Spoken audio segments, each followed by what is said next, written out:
Alright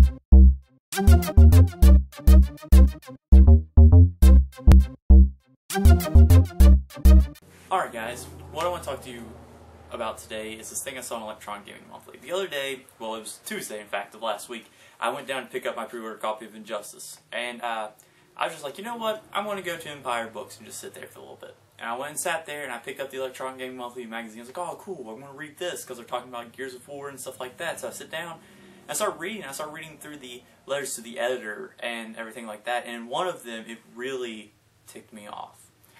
See, in this letter, this 15-year-old kid had sent, he was asking why some games are rated M. Like, for instance, he said he wanted Halo, and his dad automatically assumed that it was just like Grand Theft Auto, because they're both rated M. But the kid wanted to know why they were both rated M, when there was definitely, most of the stuff that's in Grand Theft Auto was not in Halo. And they kind of picked at him, and they were making fun of him and everything. They said, well, you just seem like you're mad about the fact that you're 15 and can't buy M-rated games. And they said that maybe you should direct your dad towards the ESRB website so he can be informed the next time that he shoots you down. I really felt like that they were insulting this kid and when he was asking a really good question about why they do something. I really think that they were just too stupid and didn't have an answer. Or a nice answer, at least. They could have come up with so many different answers, but they chose to make fun of him. And I really found that very offensive, and the fact that it's a gaming thing just adds to it, because I love video games, obviously, but I don't get it. Why make fun of someone that's reading your magazine? He's obviously read your magazine for a while, or he wouldn't have felt comfortable sending you that letter to ask you that question. It was really in bad taste, it seemed like, and really, they owe that kid an apology.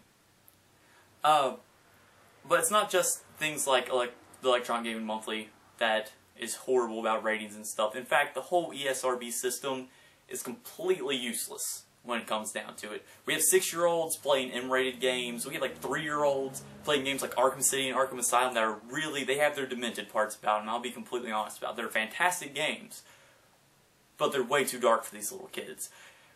Our rating board, however, is made up of a minimum of 3 people to a maximum of 20. And every year it's supposed to change out, and they're supposed to come from different walks of life. However, normally, of course, it stays with older people. They have a different sense of what's offensive and everything. So games that don't deserve the M rating get the M rating. It just seems like our rating board is really letting the ball drop. The fact that there's a minimum of 3, you can't make a good decision with only 3 people, or a maximum of 20, that just seems too many people. And the fact that they're not actually using a different group every year like they're supposed to really adds to the fact that it's messed up. Another thing that's weird is they don't actually play the games to experience the content of the game to say if it deserves that M rating or not. What they do is the publisher sends a copy of the game that's just video. They make them watch the video to see what is offensive in the game, and that's how they judge. I'm sorry, but there's some times where you have to play the game because they will not send you that part that could be really offensive that sends them over the edge to an AO rating, which they don't even use anymore. And it's really led to a lot of stuff being said about ESRB in the first place, like when the hot coffee minigame was discovered in Grand Theft Auto 3, I think it was, which was a sex minigame. And they really let the ball drop on that one because they didn't play the game. They didn't know that it was there. They just saw the video, and Rockstar just didn't show them. Granted, it was embedded into the files and stuff, but they still should have to go through, play the game, experience it for themselves, and then decide what it is. Our ratings are really weird also. We have 2 of them that we don't even use anymore. We have Early Childhood, which is EC. We have E for Everyone, T for Teen, M for Mature, and AO for Adults Only. We don't even use EC anymore. That's just kind of gone out the window. Everything's E-rated. E, E10. I forgot E10. It's E, E10, T, M, AO. And then AO, they don't make games that are AO because they cannot sell them anywhere. So it really makes no sense why they even have that rating anymore. But we still have this wide variety, and it's a wide range for each rating. We've got E, which was everything from, for the longest time, it was everything from Pokemon to some Final Fantasy games. And Final Fantasy has always been a really mature-themed thing. Like, it's not mature as in it deserves a mature rating, but it had some dark tones to a lot of the stories. Even back in the NES and the Super Nintendo and stuff like that, it had a lot of darker tones. And then the T rating is really set off because it has things that borderline M that are like Arkham Asylum and Arkham City and Injustice Gods Among Us, because they have that dark, mature content, but they don't have the blood and gore and language, so they don't get the M rating. Even though most teenagers can't handle this dark content. Then we have the E10 rating. I should have done that before, but oh well. We have the E10 rating with games like Ni no Kuni and Sly Cooper Band of Thieves. I think that's what the new one's called. Whatever. Anyways, we have Ni no Kuni in it. We have Sly Cooper games. We have games like Kingdom Hearts 2, Kingdom Hearts Dream Drop Distance, stuff like that. We have all of these games rated E10, and a lot of them should probably be in T. Ni no Kuni, for instance, deals with the aspect of depression in a very good way, and 10-year-olds aren't going to grasp this. Little kids aren't going to grasp the concept of this depression. Even if they have it, they won't be able to grasp that concept. Well, they kind of let the ball drop every time they use E10 rating in my eyes, because really, Kingdom Hearts should have probably been rated E, even the second one, and then Ni no Kuni should have been rated T, even though it had the Studio Ghibli aspect to it. It should have still been rated T. But then we've got the M ratings also, and they dropped the ball a lot on M ratings. Halo, for instance, they dropped the ball in it. It should have been rated T. I'll be honest. I probably heard, playing through all of them except the newest one, I heard one F word, and that was, I think, in the third one. And it should not have got that M rating. It was definitely a T-rated game because it didn't have the language. It had the blood, but you were shooting aliens, and they usually shoot blue, green, or orange, and it was never human blood. Which goes back in time a little to the N64, where you have 007, which red blood splattered the wall and was rated T, to Halo, where blue blood splatters the wall and is rated M, and it's not realistic in the least bit. And then you have AO, which they don't use at all and everything like that.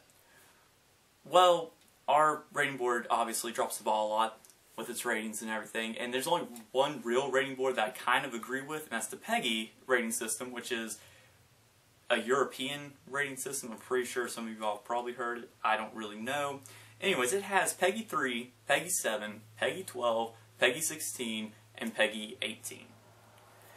And see, PEGI 3 is E for everyone. It's good for all ages. There's nothing scary, nothing like that, and it's like a Sesame Street game or a Dora the Explorer game. Well, PEGI 7 adds in scary themes. Like, it can have a little bit of horror here and there, but nothing to like traumatize the kid like Resident Evil, for instance. But then you have PEGI 12. PEGI 12, they're like, oh, you can have a little bit more violence, you can have a little bit more cussing and stuff like that, and it's rated, that's basically our teen rating. PEGI 16 adds a little bit more language, a little bit more violence. The violence looks more realistic than PEGI 12. PEGI 12 is more geared towards like alien violence and stuff like that, whereas PEGI 16 is geared towards Call of Duty, shooting a person and stuff and such. And then you have PEGI 18, which is adults only, and it's the sexual content label. It's basically Grand Theft Auto and Duke Nukem. However, we do not have a rating system like that. They do, we don't. So I got to thinking about it, and I was like, you know, we should probably have a rating system like theirs. So I came up with this rating system. Don't have a name for it. I really don't need a name for it, I don't think. But here's the rating system. You have E for everyone still, and you have T for teen. You get rid of E10, because E10 is a bunch of bullcrap. You drop the ball every time you use E10. So what you do is you use E for everyone and T the same way that you normally would. But then you have T15+.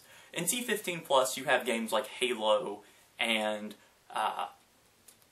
Arkham City, Arkham Asylum, and Injustice, Gods Among Us. You have games like that. Because of their dark content. Now, not that they are violent, but it's not because of the violence. And it's not because of the language. It is because they have the dark, mature content. See, E, you're not allowed any cussing. T, you're allowed D, A, and a certain number of the S word. Once you get over T with the S word, in my rating system, you go to T15. In T15, you're allowed to use so many cuss words, but you're only allowed up to two F-bombs. It's like a PG-13 movie. And then, once you exceed that, you end up into the M17 rating. M17 is where you have Call of Duties, you have Assassin's Creeds, and games of that sort. And you're allowed 30 F-bombs a game. There's not really a limit on the other profanities, but 30 F-bombs. You're allowed a certain amount of blood, and a certain amount of gore, and a certain amount of sexual content, but not really sexual content as in the act. You're allowed to have, like, oh, this girl's in a bikini, which isn't really sexual content, suggestive themes, I guess they would say, but still, she's in a bikini, or this guy's smoking a cigar, or something like that. And then, once you exceed that 30 F words, or your layout of what you're supposed to have in this M17 rating, you go to MA. MA is for games like Duke Nukem, Grand Theft Auto, and Heavy Rain. All three of these games include nudity, violence, drug content, drug use, alcohol use, smoking, language, really strong language, violence, all 10 yards. 9 yards. This is 9 yards. All 9 yards. And they deserve that MA rating to where you have to be 18 to buy them. 18 or maybe 20, 21 to buy them. Because of their content, and that's what age it should be. Now, I'm not saying that this is going to work or anything. However, that would be the most logical sense of using a rating board, and that would be E, T, T15, M17, MA. Because if you have it divided into age groups, you can better tailor it to that age group as you go along. But like I was saying at the beginning, the SRB is messed up, and they shouldn't really be rating these games, as it turns out, because it's all opinion-based. It's not getting down to what can this age group handle, what does their mind wrap around, and everything like that. And that's not okay. Just like the Electronic Gaming Monthly saying it was not okay either. They really need to apologize to that kid. Because he was asking a serious question that he needed a serious answer for. And all their other videos supply that serious answer, or all their other letters supply that serious answer, but they're stupider questions. They're questions that don't matter in the long run. And really, they owe that kid an apology because he really wanted them to answer his question in a non-judging way. And they are a journalistic point of view. They are a magazine, so they are technically journalists. They're just writing about video games. And they did not take a journalistic standpoint to this. They really just insulted the person. And that's not okay, especially in a journalistic sense. So anyways, that's all I've got for you all today. Check back later. I may have another video of this type. I don't know yet. I'm thinking, throwing around little things like movie boards, band books, stuff like that. Anyways, have a good day.